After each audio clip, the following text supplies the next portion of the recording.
Hey, I'm Jeff. And I'm Phil, and we're the Cocktail Dudes. Today we're going to make Death by Earthquake in a Chinese apothecary.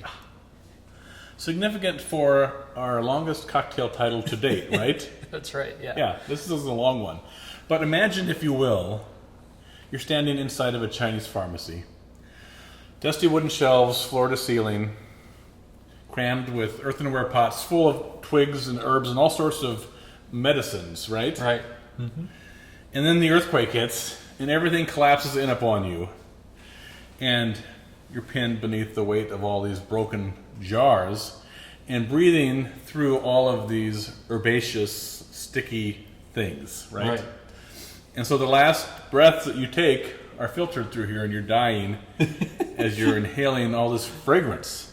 Right. And that's exactly what this cocktail tastes like. Yes. Which is why we named it such. It's a very deep cocktail. It's a huge cocktail, isn't it? Yeah. Yeah. Mm-hmm. It's a real mouthful, but a delight. Yes. Because we're using Fernet, which is the horrible thing, right? But in a cocktail, it can become fantastic. Right. This is the LETHERBEE's Fernet, which is really nice. And anytime you add a little sweetness to Fernet, it really shines. Yes, it does. It brings out particularly the mint notes in it.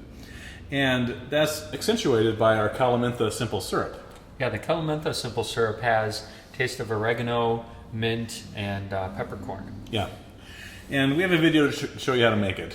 It's kind of hard because you have to buy a plant, for crying out loud. Yeah. But check out the video. If you don't have the Calamintha plant, which we didn't, I mean, we had to order it too, then you can substitute our Oregano-Mint Simple Syrup. Yep. That's where we use oregano, mint, and some peppercorns to kind of mimic the flavor. So here, aside from the Fernet, you need rye, some lemon juice, the Calamintha Simple Syrup, and then a vanilla bean. Yeah. Yeah. For one darn fantastic cocktail. Very good. All right, let's begin. Let's make it. We're going to start by putting 1.5 ounces of rye into our cocktail shaker. We're using the WHISTLEPIG rye, which is a big skinny bottle, which would, you know, if those gangster style jeans were still in the style, Phil, you could put this in your back pocket, but I don't know. That's a pretty big bottle. And then 1/4 ounce of the Fernet. The most common Fernet you're going to see is Fernet Branca, and that'll work here too. There we go. And then I'm going to do 3/4 ounce of lemon juice while Phil does 3/4 ounce of our Calamintha Simple Syrup. We found our Calamintha plant in North Carolina. Yeah. We ordered it from Raleigh, North Carolina. Yep. It is a plant native to Italy. It grows wild there, but they also cultivate it.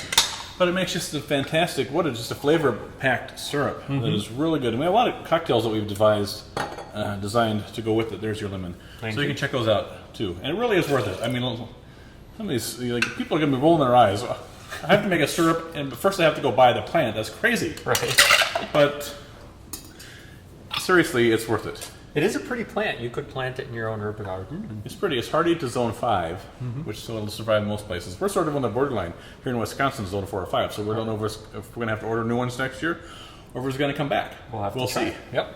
All right, we'll shake this up.